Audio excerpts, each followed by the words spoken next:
Bonjour et bienvenue dans le Flash Info. Le chiffre du jour, c'est 61 002. C'est le nombre de candidats au BTS 2022 qui démarre ce mardi. Filières tertiaires et filières industrielles confondues.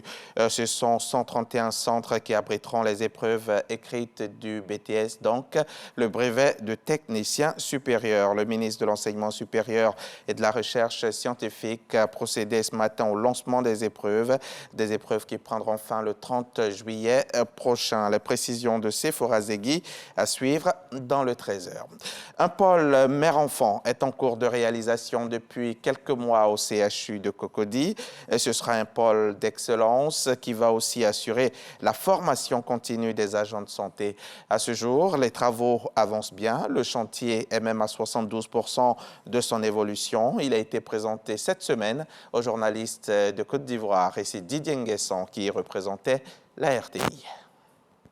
Ce chantier du pôle mère-enfant du CHU de Cocody sera livré le 31 mars 2023, entièrement équipé.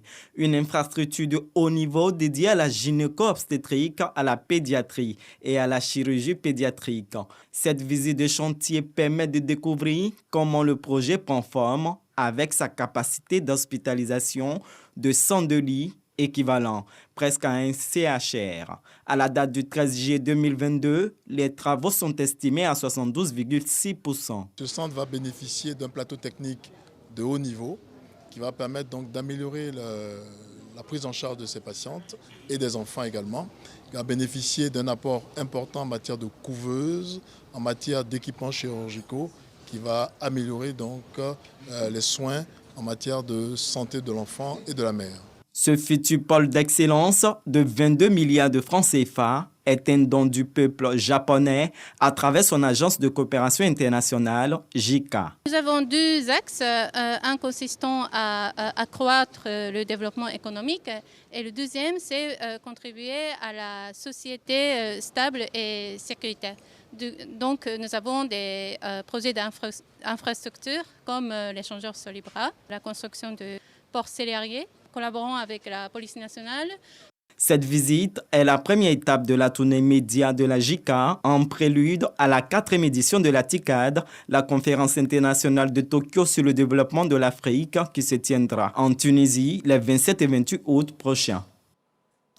C'était un reportage de Didier Nguesson. C'est parti pour la 4e édition de la cérémonie de distinction dans l'ordre du mérite de la communication et l'ordre du mérite des postes et télécoms. L'innovation cette année, c'est qu'il y aura pour 2022 2 cérémonies en une seule. Pourquoi? Qu'est-ce qui explique ce choix? Élément de réponse avec Serge Pacom, Didier Walter Amadou Ouattara et ce sera dans le journal tout à l'heure. Les manifestants soudanais se sont de nouveau donné rendez-vous dans les rues de Khartoum et des principales villes du pays hier dimanche 17 juillet. Comme à chaque marche, depuis des mois, ils ont été dispersés par des tirs de grenades lacrymogènes et en plus de leurs revendications habituelles demandant le départ des militaires au pouvoir, les manifestants se sont cette fois saisis du problème des violences tribales qui ont fait des centaines de morts depuis le début de l'année à travers tout le pays.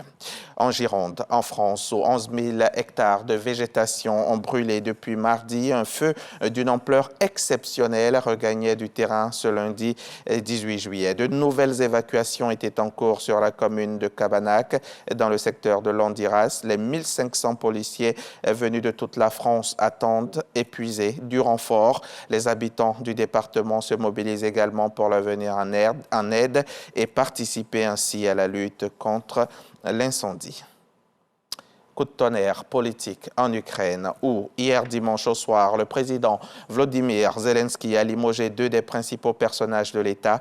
Tout d'abord, Ivan Bakhanov, le patron du SBU, les services secrets et la procureure générale Irina Venediktova, tous deux des alliés politiques de longue date de Zelensky. Le président a justifié ses décisions en déclarant que 651 procédures criminelles pour haute trahison et intelligence avec l'ennemi avaient été engagées à l'encontre d'employés de ces 2 institutions.